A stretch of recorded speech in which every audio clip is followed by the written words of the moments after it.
The Industrial Revolution ushered in a new era that threatened to transform the values of men. No longer would spirituality be their compass, but not all welcomed the change. In 1783, just as the fires of the Laki eruption had plunged all of Europe into an ashen darkness, a horde of demons spilled from the shadows and fell upon city after English city. It was a message. The Alchemy Guild, fearing the rise of industrialism and abandonment by their wealthy patrons, had done the unthinkable to defend their existence. Through recondite arts, the alchemists had created shard binders, humans transplanted with crystal that attuned them to demonic power. They sacrificed the shard binders, and in doing so threw the gates of the world open to demonkind. Countless innocents died, and though the Church succeeded in vanquishing the Hell's End, a steep price had already been paid and collected. As for the shard binders, they were presumed to have all died in the sacrificial rite. However, two survived. Jebel, a boy for whom by some miracle the rite did not prove fatal. And Miriam, a girl who spared the rite altogether on account of the strange slumber that took her just before it could begin. 10 years have passed. Mankind too soon forgets tragedy. The demons have returned, presaged by a great castle. And on this very hour, Miriam awakens. Upon learning Jebel is the architect of this new, bloodstained ritual, Miriam and the alchemist Johannes set forth for the accursed castle. Their galleon cuts through the water, lancing towards the inevitable.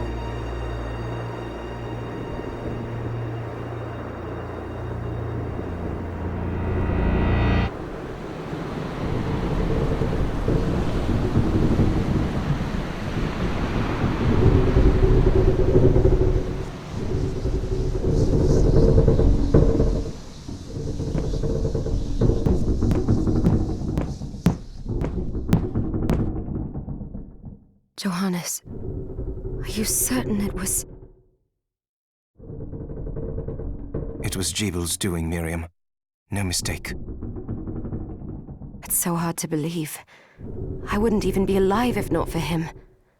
He's a good soul. I know how you feel. But the facts are apparent.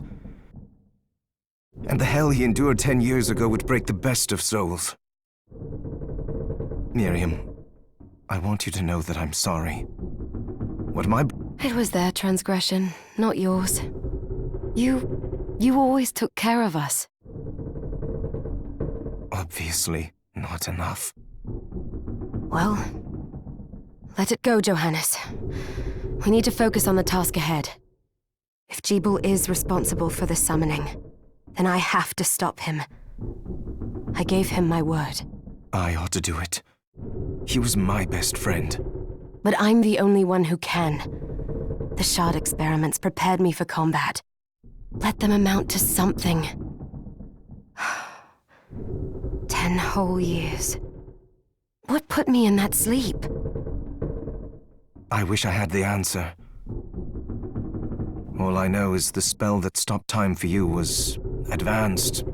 But by observing the ebb of the magic's hold on you, I was able to predict exactly when you would wake up. Oh, I see. We'll make landfall soon. You should get ready. I had the chest there packed with essential equipment. Now would be a good time to put it on.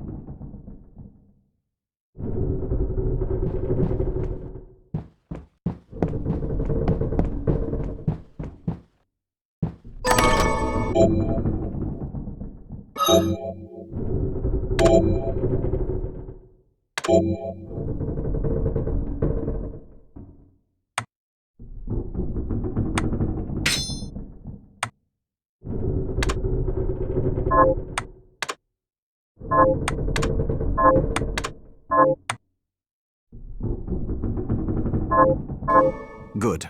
You're prepared. The next order of business is to...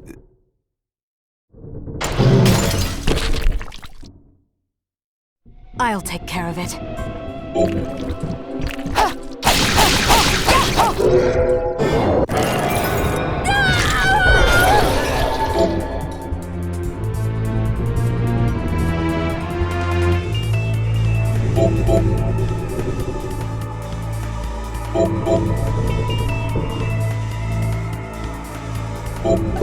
Was that a shard? I'd forgotten the way it felt. Like uninvited claws scraping across my bones. The demon's power was transmuted into that shard, which forcibly bonded to the crystal embedded in your body. The strength you gain from it is undeniable, but eventually, the crystal will devour you. I thought the procedure you discovered halted the corruption. It did, but that doesn't guarantee you'll be safe if you start absorbing shards in massive quantities. I know my body's limits better than anyone, and I'm going to need all the power I can get. If I run into trouble, you can help me. You've done it before. You'll do it again. Thanks for giving me a choice in the matter. Well, just promise you won't push yourself.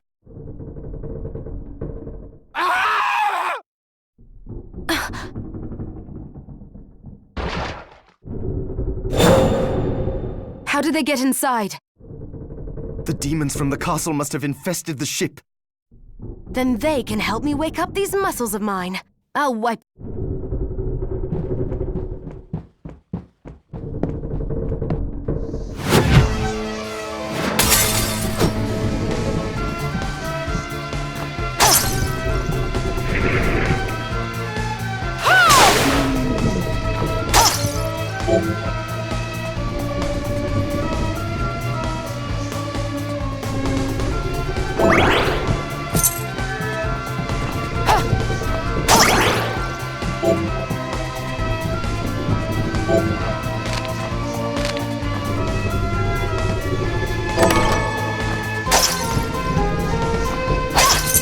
This device responds to magic.